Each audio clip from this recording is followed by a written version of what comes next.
اما افغان نیستیم به خاطری که خدا ما را تاجیک خلق کرده، اینا را افغان خلق کرده. آقای نامی، به این دلیل ما افغان نیستیم. این خود گناه ما نیست، این خدا متکده دیگه. نشانه های خدا تا حدی پافشاری میکنن که ببین ما را افغان خودمان نام میمونن، پولمان افغانی و حال میخوان که در ماده 4 قانون اساسی آوردن، حال میخوان که در پیش برمان هم یا در پشت سرمان هم پلیت موترواری را بسته کنید. به هیچ وجهی به معنای توهین به قوم پشتون یا برتری به ما نیست. خب اگر توهین به قوم پشتون نیست چرا قبول ندارن که واژه افغان در واقع شامل تمام اقوام افغانستان است؟ از نظر تاریخی خب آقای احمدزی میگه شامل میشه، آقای احمدزی میگه شامل میشه. برخی افراد هستن که باور دارن و چنین یک فکر در ذهنشان است که کلمه افغان دلالت به قوم پشتون داره. اگر همین کلمه جنبه قومی نداشته باشه، از آقای احمدزی شروع تا رئیس جمهور چرا پشت ایره قدر گرفتن که ایره در قانون اساسی در ماده 4 آوردن، یک دفعه به هر وسیله‌ای که بوده آوردن، حتی سری تصویبش ما اسناد زیادی وجود داره که حتی تصویب نشد در جلسه لوی جرگه گذشته یا لوی جرگه قانون اساسی. حالا تا حدی پافشاری میکنن که ببین ما را افغان خودمان نام میمونن، پولمان افغانی و حال میخوان که در ماده 4 قانون اساسی آوردن، حال میخوان که در پیش برمان هم یا در پشت سرمان هم پلیت موترواری را بسته کنید.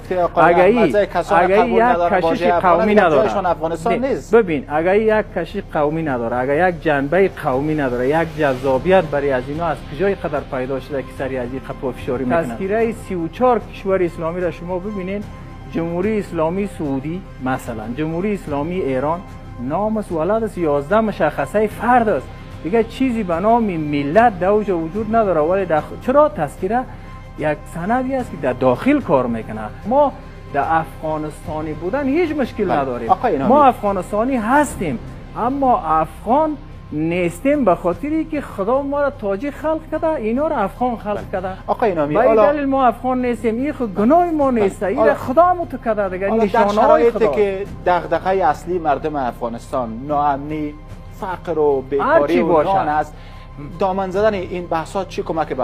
حالی از برای خدا شما ببینین، حالی اگر داعش از طالب است، حالی من دیگه از تاجیک بودنم انکار کنم، ما بگم دیگه تاجیک نیستم به خاطر که طالب از بین بره، ایران باور داشته باشین. این همین شما اگر اینقدر به هویتتان ایستادگی دارین، چرا خیلی با تاخیر واکنششان دادین در برابر فیصله کمیته مشترک مجلس نمایندگان؟ 10 روز پس از این فیصله شما صدایتان بلند شد. ما از روز اولی که قانون ثبت اول نفوذ آمده، از امون روز تا به امروز گفتیم که شما در خلقت خدا قانون وضع نکنید. اول مسوده‌ای که از جانب حکومت آمده بود هیچ یکی از این کلمات نبود، کلمه افغان نبود. ببین اگر امی موضوع عملی می بود، چرا در زمان امان الله خان امی عملی نشد؟ چرا در زمان ظاهرشاه عملی نشد؟ چرا در زمان داود خان عملی نشد؟ با وجودی که حکومت‌های تک قومی بود که هر چی را می‌خواستن میتونستن انجام بدن. امونا این نزاکت رعایت کردن، ولی حال فعلا میخوان که این امی را در پیش روی ما هم نوشته کنن، در پیشانیمون باید نوشته کنیم افغان. چی جذابیت داره برشون؟ اگر کلمه افغان از نظر ریشه های فرهنگیش و ادبیاتیش منسوب به قوم پشتون افغانستان از هر طریقی که بوده گری خورده. اما آقای احمدزی میگه چنین نیست. در قانون اساسی هم در ماده 4 صراحت داره که برای هر فرد از افراد ملت افغانستان کلمه افغان اطلاق میشه. شما به اساس چی چنین یک تفسیر از کلمه افغان دارین؟ قانون اساسی 17 سال پیش تصویب شده و هر دلیلی که بوده در قانون اساسی هم مشکلات زیاد وجود داشته. 36 مورد قبول ندارین؟ هم حرفای آقای احمدزی شما اگر اجازه بدین 36 مورد در قانون اساسی بعداً آمده که جرگه قانون اساسی را تصویب نکرده و این اسناد پیشی 8-9 نفر از مردمای سرشناس هنوز وجود داره که از جمله کلمه افغان هم در اونجا توافقی نبوده. 36 مورد اختلافی بوده و با وجودی که اختلافی بوده تصویب شده هر دلیلی که بوده.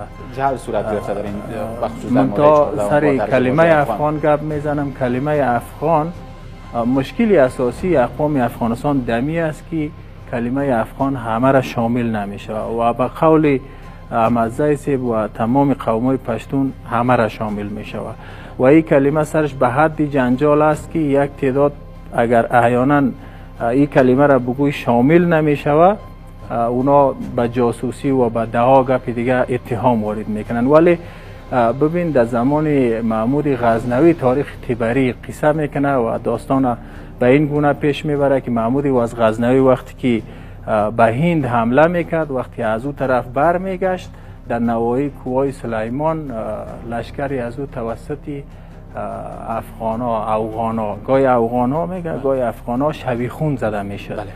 و این از همون جای تاریخ و دهها شعری از رحمان بابا هم است که قومی محترم پشتون گاهی پشتون میگه، گاهی افغان میگه، گاهی پتان میگه. این کلمه مشکل هم است که همه اقوام افغانستان هم بدون شک از نظر تاریخی که ببینیم شامل. خب چی مشکل در این جا وجود داره اگر شناسنامه‌های برقی با درج واژه افغان برای تمام ملت و یا ملیت افغان مشکل شما چی مشکل اگر اجازه بدین مشکل این به این معنا نیست که وقتی ما میگیم افغان نیستیم به افغان‌ها یا به پشتون‌ها توهین باشه. اصلا این اوضاع خلقت خداست. اگر با ما مشوره میشد که ترا در کجا خلق کنم و با کدام زبان ترا خلق کنم که گپ بزنی، اگر با ما مشوره میشد شاید ما در افغانستان نمیگفتم که مرا خلق کنم، شاید ما یک زبان دیگر را اختیار میکردم. اما ای از نشانه های عظمت قدرت خداست. مرا تاجیک خلق کرده، عرب خلق نکرده، امیر رقمی که عرب خلق نکرده، امیر رقم افغان خلق نکرده، یعنی پشتون خلق نکرده. در این اوضاع اصلا قانونگذاری چی ضرورت است؟ در حوزه سیاهی و سفیدی ما قانونگذاری چی ضرورت است؟ در حوزه انسانیت و در حوزه اجتماع و در حوزه برخورد با یکدیگر همزیستی مسالمت آمیز نسبت ما به اداره حقوق اتباع ما قانونگذاری ضرورت است. اصلا در هویت ما که ما پشتون باشم، ما تاجیک باشم، ما ازبک باشم، ما هزاره باشم، چی ضرورت است که قانونگذاری صورت بگیره؟ حالا ببین اینجا یعنی ضرورت و درج واژه افغان در شناسنامه برقی وجود نداره. شما ببینید یک نوع برخورد قومی از قاعده تا رأس در این مورد صورت میگیره. ما وقتی قانون تصویب کردیم به رئیس جمهور روان کردیم، قانون از شورا تصویب کردیم. رئیس جمهور افغانستان گفت که بنا به ملاحظات اجتماعی من را توضیح کرده نمیتونم. حالا نیم بند یک فرمان در حد 30% هم مشروعیت نداره، حالی آماده است که رئیس جمهور تذکیره بگیره. رئیس جمهور ما امیر پرسان میکنم که رئیس جمهور کلی افغانستان است یا رئیس جمهور یک قوم؟ اگر رئیس جمهور افغانستان است یک جنجال اجتماعی پیدا شد توضیح نکرد در گذشته، دو با وجود قانون که رئیس جمهور با روی کرده قومی برخورد کرده در برابر این نمیشه امتحان سختی رئیس جمهور در پیش روز.